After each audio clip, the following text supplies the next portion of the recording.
자, 이제 28쪽에 경계하고 이 책에도 또 경계 있으니까 열심히 하고 또 이 책 다시 보도록 하겠습니다. 네. 자, 경계가 뭐죠, 여러분? 말은 경계는 경계선이에요. 경계선. 여러분 집에 보시면 방마다 뭐가 있습니까? 문이 있죠. 왜 문이 있습니까? 경계를 갖는 거죠. 경계를 갖는 거죠. 부엌하고 거실도 보이지 않지만 약간의 경계가 있죠? 그런 것처럼 집, 하우스에 경계가 있듯이 가정에도 경계가 있다는 거예요. 경계가. 자, 보면 어떤 경계가 있냐 보시겠습니다. 자, 경계에서 체계. 이거 다 일반 체계를 가지고 온 거야. 체계는 기본적인 경계를 가지는데 모든 체계는 자기를 둘러싸고 있는 것들과의 영역을 구분하기 위해 경계를 가지고 있다. 자, 경계는 왜 가지고 있다고요? 영역을 구분하기 위해서. 자, 이 구분하기인 것은 물리적인 영역도 있고요. 그 다음 보시면 정서적인 영역도 있고요. 심리적인 영역도 있는 거예요. 엄마랑 나랑 정서가 다를 수 있죠? 엄마가 지금 기분이 나빠요. 하지만 나는 지금 굉장히 재미있는 유튜브를 보느라고 기분이 좋을 수가 있죠. 자, 이때 경계를 가져야 되겠습니까? 안 가져야 되겠습니까? 가져야 되겠죠. 근데 경계가 약하거나 희미하거나 그다음에 이 한 덩어리를 움직이고 싶어하는 엄마는 뭐라 그래요? 엄마 지금 화난 거 안 보여? 그러잖아요.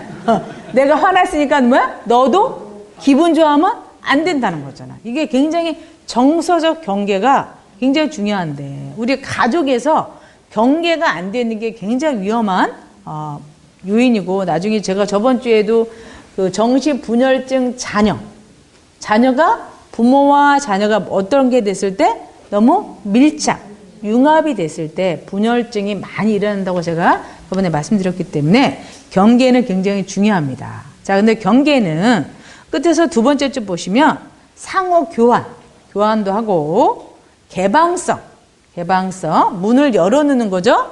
엄마랑 나랑 들어올 수 있다. 또는 폐쇄성, 들어오지 마세요. 문을 닫았을 땐 들어오지 마세요. 됐죠? 문을 열었을 때는 들어오세요. 닫았을 때 들어오지 마세요. 이게 물리적으로, 심리적으로 또 어떻게? 정서적으로 이게 적절하게 되어 있습니다. 적절하게. 공동으로. 자, 그래서 가족 체계에서는 경계는 굉장히 중요한데요. 자, 어떻게 되냐. 보시면 쭉 넘어가서 29쪽에 두 번째 단락의 끝에 줄 보시면 자, 체계가 어떻게 되어 있다고요? 개방성이냐 폐쇄성이냐. 여러분, 개방성, 폐쇄성 어느 게 좋을까요? 그럼요. 적절하게. 결론부터 말하면 때에 따라 열고 때에 따라 닫을 수 있으면 되는 거예요. 그러면 안 좋은 건 뭐냐? 안 좋은 것은 여기 그 다음 때 폐쇄적인 건 뭐예요? 아예 닫아. 아예 만나지도 않아. 아예 상호작용도 안 해. 문 닫고 들어오지 마세요. 이런 폐쇄성도 문제고 영향받지 않죠. 너무 개방적이어서 어떻게 됐을 때 언제나 들어오는 것도 문제가 되는 거예요. 자, 그래서 여기 역기능적인 가족은 자 30쪽에 보시면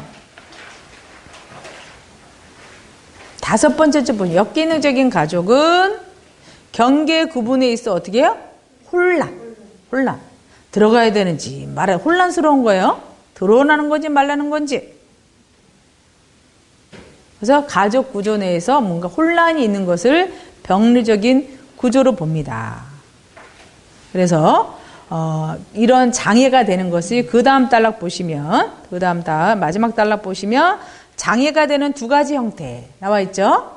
경계가 너무 약한 거. 경계가 너무 약한 건 뭐야? 너무 열려져 있는 거예요. 경계가 너무 없는 거.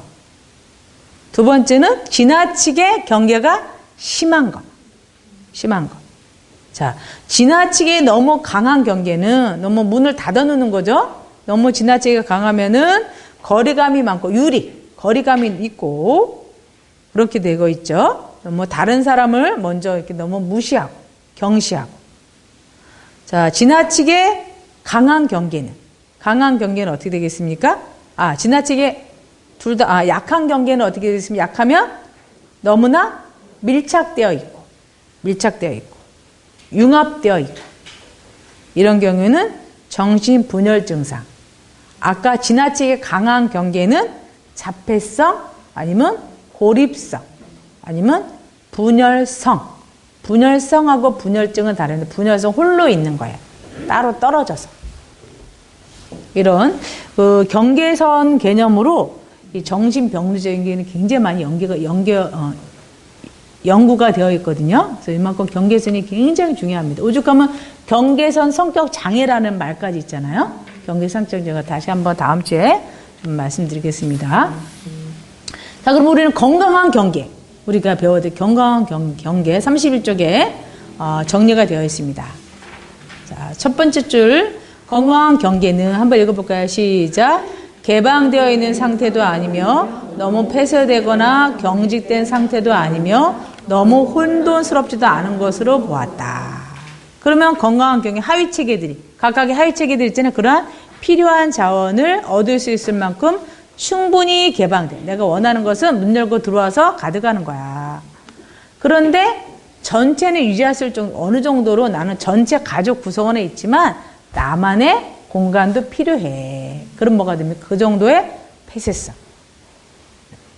자, 너무 개방되어 있으면 어떻게 된다고요? 너무 밀착. 다른 사람의 감정의 생각을 나도 원치 않는데 막 들어와. 그러면 너무나 개방되어 있는 거. 너무나 폐쇄적이면 가족 관계가 너무나 단절되어 있으니까. 가족이 아닌 거죠. 이방인처럼 사는 것은 너무 잘못되어 있는 거죠. 자, 이렇게 경계선 개념까지 얘기했고, 그 다음에 가족에서 또 중요한 거는 32쪽에 뭐가 필요합니까? 의사소통. 자, 요거는 의사소통도 제가 가족 너무 중요하니까 요거는 다음에 한번 좀 해야 될 것 같고요. 그 다음에 해결에 초점 두기. 그래서 다음에 의사소통과 해결 초점 두기는 다음에 하고, 우리가 시간 관계상 요 책에 있는 경계, 여기 잘 되어 있거든요. 경계에 대해서 한번 좀 이 책에 대해서 좀 보겠습니다. 자, 222쪽. 222쪽. 자, 제목이 뭐로 되어 있습니까? 경계가 분명한. 혼돈스럽지 않다는 거 분명한 거죠. 자, 경계가 어떠한지. 가족 구조 내 경계선에 대해서 니콜스와 슈월츠가 뭐라고 되어 있냐면 가족 내에서 건강한 경계는 너무 개방되어 있거나 너무 폐쇄된 상태가 아니라고 하였다.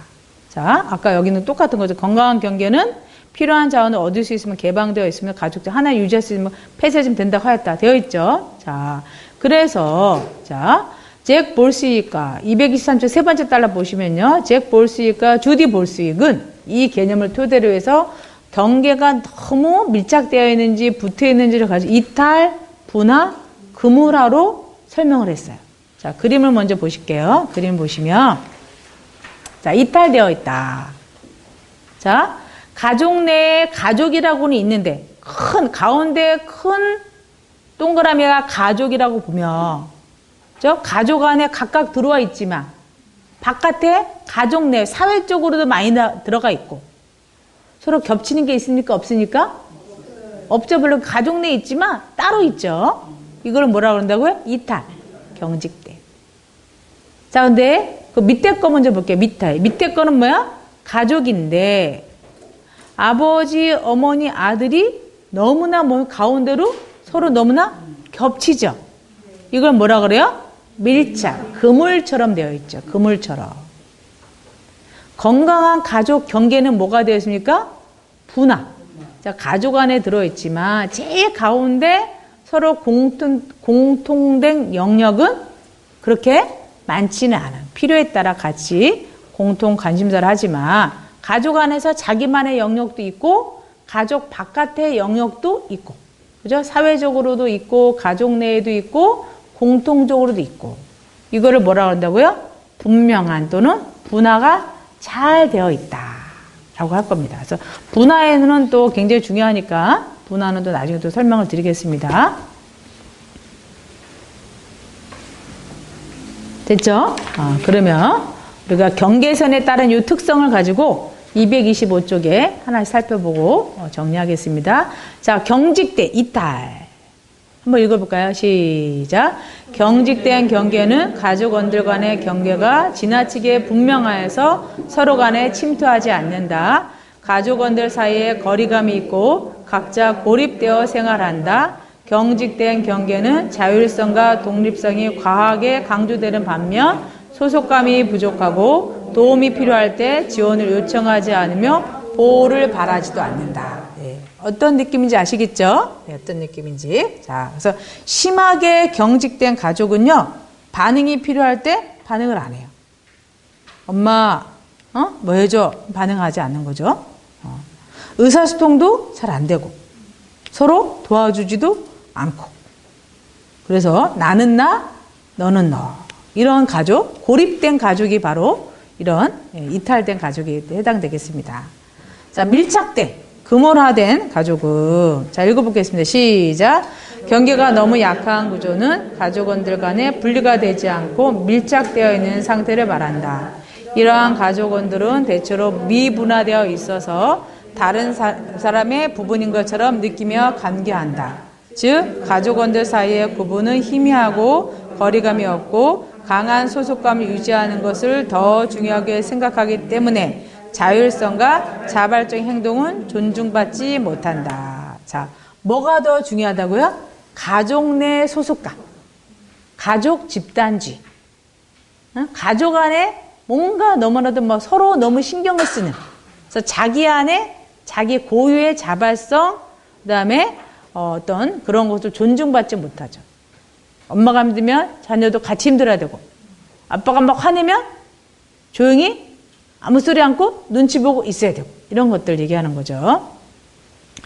자, 이런 가족들은 사실은 심리학적으로나 이 가족치료적은 이탈된 가족도 문제지만 좀 더 심각한 거는 밀착된 경계가 좀 더 병리성이 더 많이 나타나고 있어요. 그래서 여러분이 가족을 이렇게 하면 가장 좋아요. 어린아이에서 갓난아이일수록 능력이 없죠? 뭐 할 게 없잖아요? 자, 갓난애가 능력이 제로이면 부모가 100. 애가 좀 커서 능력이 10이 되고 있어. 그럼 부모가 90.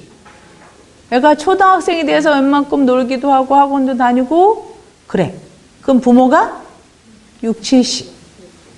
사춘기는 지가 자기 인생 다 책임질 것처럼 해.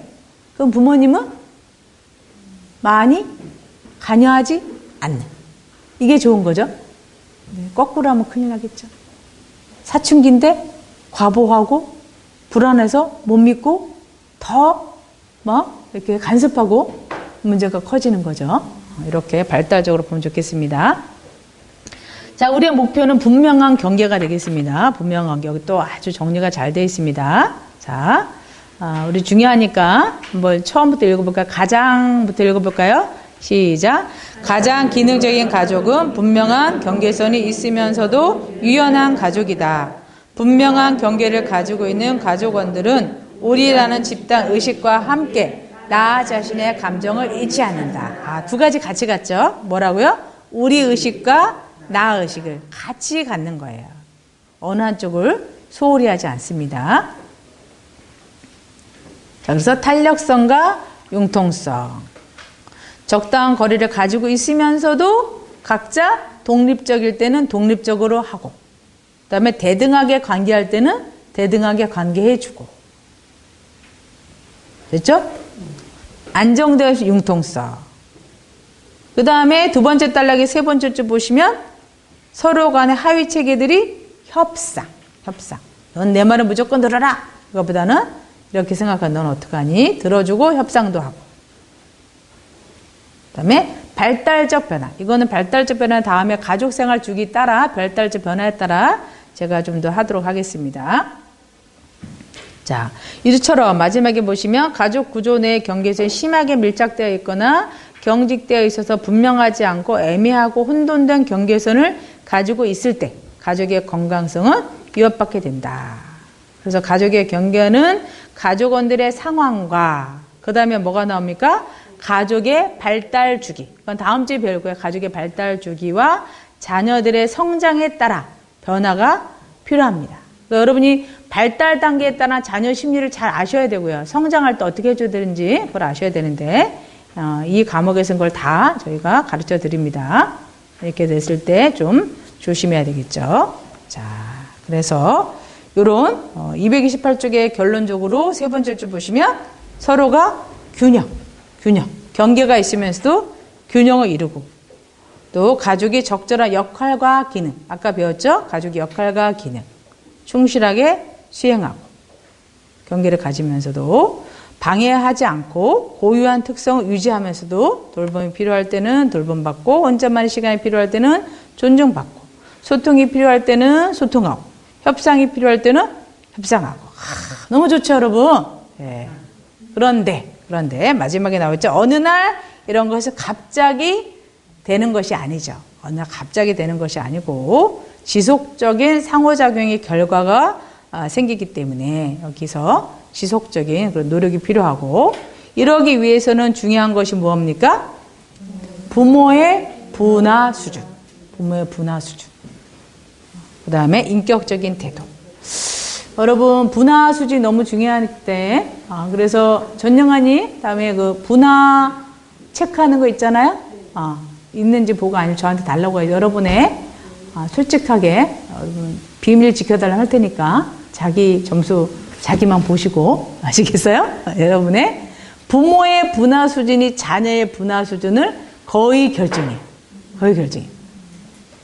또 부모의 나의 분화 수준은 우리 배우자의 분화 수준하고 거의 비슷해요. 편차가 크지가 않아요.